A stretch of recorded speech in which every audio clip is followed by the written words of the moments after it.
What's up, fellow lords of gaming, and welcome back. So today I've got a spoiler review for you guys of Spider-Man No Way Home. So this is your warning. Before I jump into this, we're gonna hit that like and subscribe button, right guys? It takes 2 seconds. Hit the subscribe button, hit the notification button if you're interested in the content that I'm bringing to you, and let's jump right in. So warning, once again, this is a spoiler review of Spider-Man No Way Home. Spoiler. So guys, I was supposed to go see this opening night. It's my birthday weekend, and literally we didn't get to go because my flight got delayed coming back in. So we had to reschedule. So I finally got around to seeing it Monday night, and I'll say every bit of this movie was absolutely amazing, from pretty much the first hour to pretty much the last hour.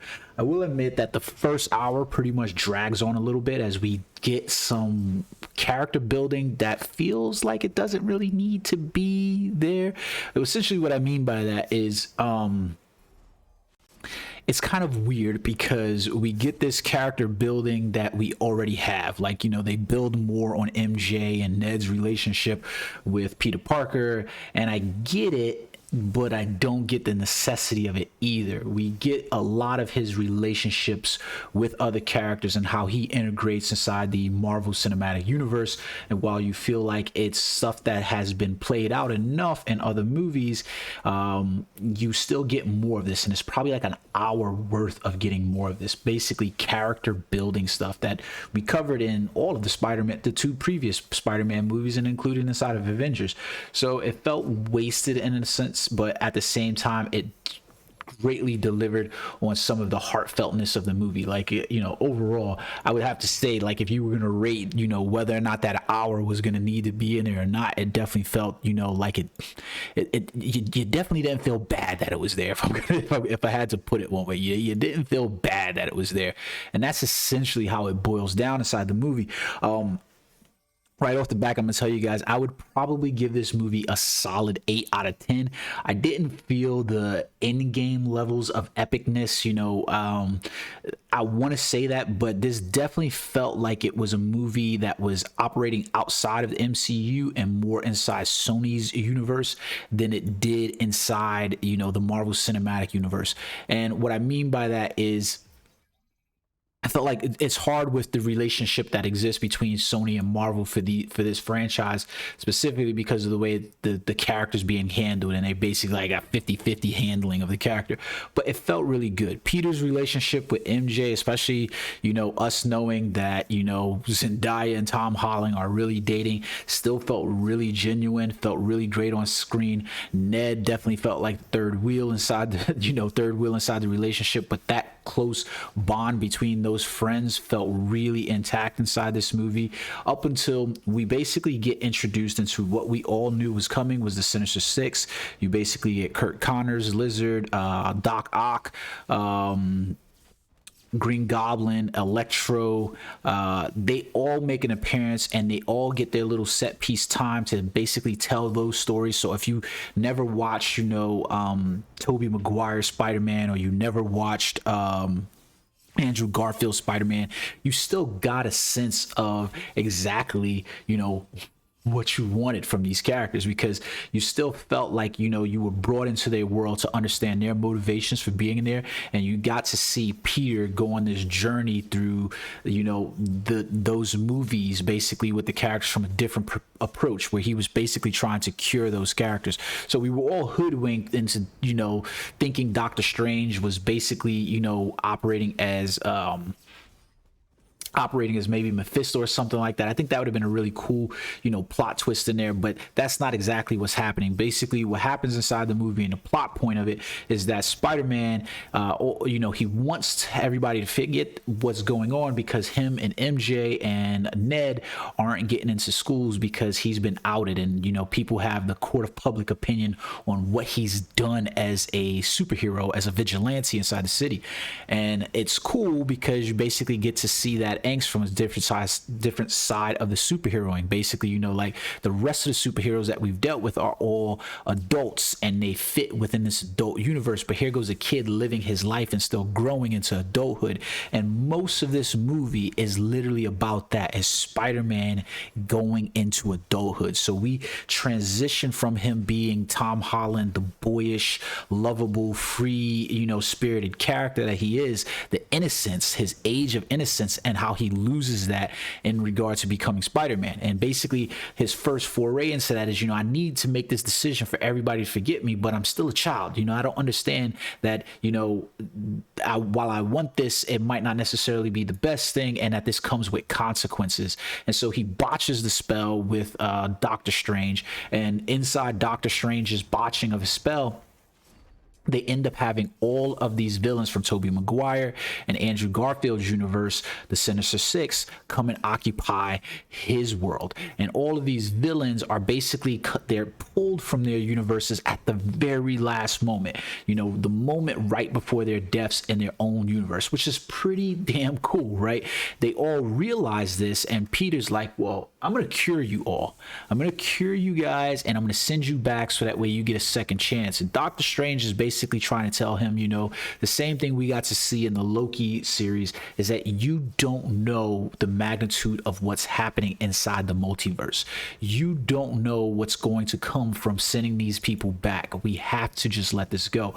But Peter, still in his childlike innocence, is like, let's do this. We got to do this still. And he fights Doctor Strange. They have a pretty epic battle, and he somehow traps Doctor Strange inside the mirror dimension, realizing the mathematics behind, you know, the universe that Doctor Strange in, was a really good call out, because, you know, you basically it kind of fills into that magic lore of like Asgardian technology and the Sorcerer Supreme magic, that this is magic. Because if you remember, like I think it was Thor said to Jane Foster at one point, he goes, you know, everything that is technology in which you couldn't understand, it could be perceived as magic. When it, you know, it baffles the mind of your normal person, then it can be perceived as magic. And that's essentially what you get here, is Peter Parker realizing the magic of it, and then going, hey, you know, I figured this out, and now I can stop Strange. And he traps him inside his own universe by webbing him up inside the mirror dimension that he's supposed to control, which is pretty cool. And then he goes about his business to try to, you know, cure these villains. And, you know, you get to already see that Electro, Jamie Foxx's character, and Green Goblin, William Dafoe's character, not really on board with this. Flint Marko, Sandman, seems like he's on for it. You know, Kirk Connors is just baiting his breath, and Doc Ock is about the only one that's like, yeah, okay, cool, let's do it. He's reluctant, but he's gonna do it.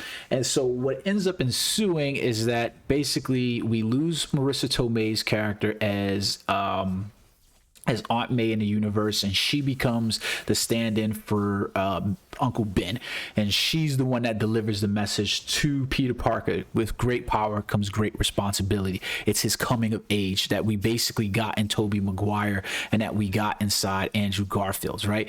This is the story that's being told. It's the story of a character losing his innocence and coming of age, and that's what you see here. So May dies in an attack after he's trying to cure the villains, and Green Goblin's, you know, alter ego personality takes over, and it's a really sad moment, you know, because whether you're like it, you know, everybody's like hot ass Aunt May, Marissa Tomei, and you know, but she really filled in that universe in quite a way in the two movies that she was in.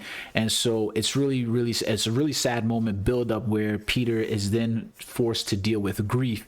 Meanwhile, you know, Ned is able to use the sling ring that, you know, Peter has stolen from Doctor Strange, and in doing so, he's able to track down the two other Spider-Man, Tobey Maguire and Andrew Garfield. Tobey Maguire's Spider-Man is really cool inside this movie because I compared him to the Peter Parker inside Into the Spider-Verse. And what I mean by that is he definitely acts as the older, more mature, you know, father figure kind of Spider-Man that we got for Miles Morales inside of inside Into the Spider-Verse, and it's a really cool way that they did it because he brings a somberness and adulthood to the character that we all know that where this character's headed. Meanwhile, you get Andrew Garfield's character who's still in that growing phase. You know, he's like in those ages, in that phase of adulthood where he hasn't figured out everything, you know. And it's a good point that they even make inside of the movie where, you know, Andrew Garfield and Tobey Maguire's character are having conversation about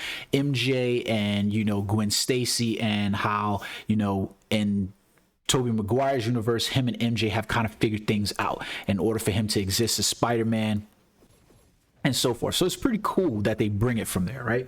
And now, looking at the characters overall in the movie and the way they portrayed them, it was really, really awesome once those three characters become on screen together. The funny part about it is there's a scene in there where they all swing in together, and it kind of reminded me so much of Marvel's Avengers, the game Square Enix's Marvel's Avengers, when they released the Spider-Man character, because everybody's just swinging in as Spider-Man at all times, right? Now, the defeat of the villains, you know, basically comes at, you know, very zero cost, but it comes at the cost of Spider-Man's persona, Peter Parker, being forgotten by everyone, to include all of the superheroes. Now, this could add multiple layers onto the movie that we could get into another conversation about, but basically, in a sense, you kind of, it gives that question of where they're going to go with the franchise from here, because Spider-Man is essentially forgotten by everyone. Now, he could be, you know, he could come back up and he could be remembered by other people and instigate, but basically at this point in the world, we have a Spider-Man who no longer has MJ, who no longer has Ned, who isn't remembered by any of the heroes in the world. There's a couple of Easter eggs inside the movie that are really good, like, you know, the call out of Nick Fury possibly being a Skrull. We know Secret Invasion is coming.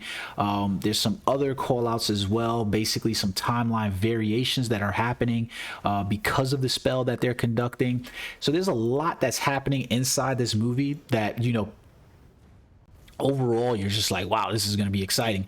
And, you know, like I said, it's weird to look at the movie from a standpoint of, you know, Marvel Cinematic Universe versus the Sony universe, because once all this stuff happens, you know, we basically end up with a story that feels complete. I mean, like, we basically got Peter Parker from stage 1 to stage 3 inside this movie, and we basically feel like we've completed the story of Peter Parker inside this universe. And there's probably more Spider-Man story to be told, obviously, you know, like, no doubt about it, we've definitely got more Spider-Man story to be told. It's just the insulated story of that character inside of himself of growth seems like it's been told to its fullest. Tom Holland basically made a comment to like the same thing, that, you know, he's like, he doesn't want to be playing Spider-Man when he's 30 years old. If he has, something's going wrong. But, you know, basically we kind of want this Spider-Man still stories to be told, but where they go from here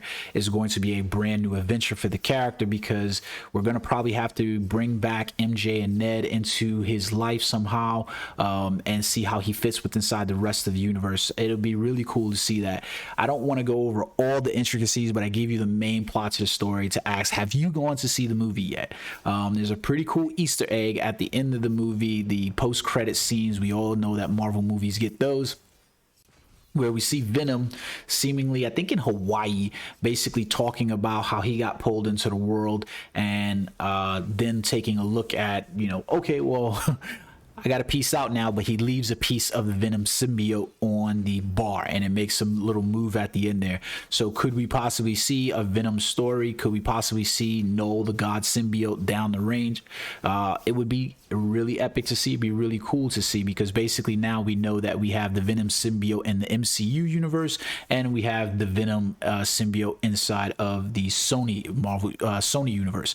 So it'd be cool to see how they're going to play those off. But overall, I really felt like the movie was like an 8 out of 10. Like, when Endgame built up, and the audience anticipation and reaction to so many of those moments on screen. There were so many impactful moments that happened that were just like crowd pleasers, from, you know, Captain America picking up Mjolnir to, you know, battling Thanos, and from the team up with all the female Avengers was pretty cool. But there were a lot of heartfelt emotions inside this movie, a lot of growth emotions, and there were some really cool action scenes as well, but nothing on that level for me where it was just like I just came out of my seat. It was more like a subdued happiness. Like, it was like, you know, that chill calm to everything, you know, that reserved happiness that you basically get from like knowing this story's playing out the way it's supposed to play out. Everything is happening the way it is. I'm cool with where things are. So I really enjoyed the movie overall. I would love to know if you guys have gone to see the movie. I would love to know what your thoughts on the movie are. What I like to finish out this conversation with, though, is talking about the things that were done in game. So it's funny because we basically all saw the black and gold uniform, and it didn't pan out the way I thought it was going to pan out in the movie, because the black and gold uniform was basically him just wearing his suit in reverse because he needed to have it washed, and it didn't even look good in the movie. It looks way better in all the games that is basically coming than it did. The integrated suit, to me, in my opinion, didn't really look good either. I prefer the suit that he ended up at the end of the movie with, and the, you know, suits that he had there, more than the integrated suit, and more than the black and gold or the reversible suit that was just exposing all the intricate wires to his you know, his Stark Tech suit. So it was like weird in that regard. But I did like to see Alfred Molina. I did like to see, you know, William Dafoe's character, Jamie Foxx's character, and the way that they fixed some of the things that, you know, a lot of people complained about with those characters when they were introduced. Tobey Maguire and Andrew Garfield's roles inside the movie was really good. So let's talk about the games. Basically, Marvel Future Fight, they did something for Toby for the movie, and we've got a costume releases for both the integrated suit, basically released, you know, tonight, and everything previous to this, and then we got the tonight, and then we also had the same inside Marvel Future Fight. We didn't get the integrated suit. I don't know why, but we did get the black and gold suit introduced in the Epic Invasion, and that was given away to everybody for free. So that's pretty cool. Now, the funny part about this is that I feel a really negative way towards Square Enix and Marvel's Avengers for this. I understand that, you know, their main effort was, and this kind of confirms for me as a player of Marvel's Avengers, that the game was basically developed in a sense with, and, you know, Spider-Man was shoehorned on them to introduce more than it was something that they were legitimately looking at. And what I mean by that is that we got nothing for this movie inside the Marvel Avengers game from Square Enix. We literally got nothing, and it's kind of the same thing that is weird, because they're operating from behind the power curve with a lot of things. So, like, for instance, we got Clint and Hawkeye and Kate Bishop in the game, but we have gotten nothing from their series to link them into the game. And the same is said with Spider-Man. There's no costume in here. Meanwhile, you know, the Insomniac game Spider-Man has gotten a whole new update, whole new battle with Electro, costumes and everything inside that game. But Marvel's Avengers didn't choose to capitalize on this. Now, whether that's because they've been shoehorned in, or, you know, to including Spider-Man in the game, or whether you know, they just don't have permissions, which is just hard to believe. It's a sad thing to know that, you know, this is where you should be, you know, this is where you should basically be capitalizing on the game. Everybody's hyped about this integrated suit. Everybody's hyped about the, you know, black and gold suit. You should be introducing those into the game right now, so that way you can sell them and maximize profits. But so it's like a weird thing, because, you know, in that game, the suit doesn't necessarily make you good or bad. It's just a cosmetic skin, which I don't have a problem with at all. That's a more free-to-play friendly, a free-to-play friendly aspect of Marvel's Avengers, but I feel like you should at least jump in there. Instead, what we got was a Black Widow suit that, yeah, a lot of people have been wanting, but it doesn't really generate the hype that you would want. You know, show your game in all its glory to people who are hyped about something right now. Lean into the Marvel IP by saying, you know what, we're going to create these suits and put them in game. Now, hopefully, maybe, you know, we'll see what they do, but I would love to see that put in the game at some point. I mean, every other game in the Marvel IP space is seemingly taking advantage of the movie's release and the hype around the movie by releasing some kind of content related to the game. I know that inside Marvel's Avengers, it's not going to appear for PC players, it's not going to appear for Xbox players, but at the very least, you should still be hyping it. And the fact that you can't do this for everybody goes to the main point of why that character should have never been released as an exclusive to PlayStation. It creates that point where it just becomes a hurt point. Your exclusivity hurts your game title more than it helps your game title, because now you have if you do something, you're damned if you do and you're damned if you don't.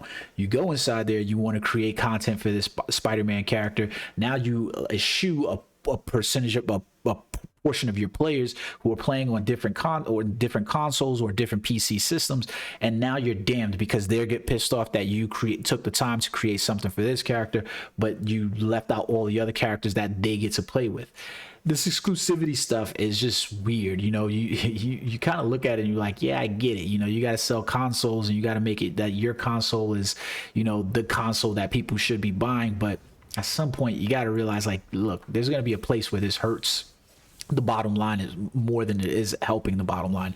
And I gotta imagine, like, yeah, Marvel's Avengers hasn't been the pop selling title for any of the consoles or PC streams in its selling point that you probably thought it was going to be, and you probably should change course and direction at some point, understanding that.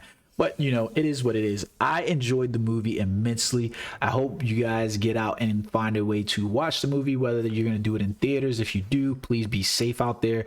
We are still in a pandemic, so make sure that you mask up, or whatever it is that you need to do in order to ensure your safety, because I'd hate to have any one of you guys saying, hey, you've come down with the crud, and you have to deal with that over the holiday season. So get out there, go see the movie. It was a solid 8 out of 10 for me, maybe even an 8.5. I would give it, because it just wasn't, it was gripping. It was a great story. It was lovely storytelling overall. I'm still anticipating where the characters go. So let me know what you guys think. Jump in there. Let me know in the comment section. Have you gone to see it yet? If you have, do you plan on what did you rate the movie? If you haven't, are you planning on going to see it? And remember, I did give you a warning, so don't be fucking in the comment section trying to tell me, hey, thanks for the spoilers. I gave you warning. I gave you a spoiler warning. All right, guys.